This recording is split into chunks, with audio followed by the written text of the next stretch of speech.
సనందనుడు శ్రీ శంకరాచార్యులు కాశీక్షేత్రము నుండి కొలది మంది శిష్యులతో పరమశివుని ఆదేశానుసారము భాష్యరచన చేయుటకు బదరికాశ్రమం బయలుదేరి. వారందరూ అనేక రాజ్యములు దాటుతూ వెళుతూ ఉండగా ఆ రాజ్యముల రాజులు, ధనవంతులు, పండితులు అందరూ వారిని ఆదరముగా ఆహ్వానించి వారికి కావలసిన అన్ని సదుపాయములు చేయుచుండిరి. అలా కొంత దూరము ప్రయాణించి జ్యోతిషపురము చేరిరి. అతడి రాజు సుధన్వుడు వారికి స్వాగతము చెప్పి సదుపాయములను సమకూర్చెను. వారి రచనలకు కావలసిన తాళపత్రములను సమకూర్చెను. అతడి నుండి కొద్ది దూరములో ఉన్న బదరికాశ్రమం చేరెను. శ్రీ శంకరాచార్యులు ఒకనాడు అలకానంద నదిలో స్నానమునకు వెళ్ళి అచట నారదకుండ ఘట్టము వద్ద నీటిలో నుండి శ్రీమన్నారాయణుని విగ్రహమును వెలికితీసి దగ్గరలోనే ఉన్న ఆలయములో ప్రతిష్ఠించిరి. అచట నిత్య పూజలు జరుపుటకు కేరళ దేశ నంబూద్వీప్ బ్రాహ్మలచే చేయించవలసిందిగా అక్కడి రాజును ఆజ్ఞాపించెను. ఈనాటికి బద్రీనాథ్లో నంబూద్వీప్ బ్రాహ్మలే శ్రీమన్నారాయణునికి నిత్య పూజలు నిర్వర్తిస్తారు.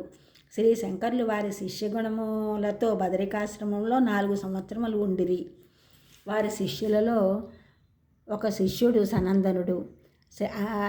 శ్రీ శంకర్లు చెప్పేవి శ్రద్ధగా వినుచు ఎక్కువ గ్రాహ్యబుద్ధితో పరిప్రశ్నలు వేసి తెలుసుకొనిచుండెను. అది చూసి మిగతా శిష్యులు గురువుగారికి అతనిపై ఎక్కువ అభిమానము చూపుతున్నారని ఈర్ష్యగా ఉండిరి. అది గమనించిన గురువుగారు ఒకనాడు సనందనుడు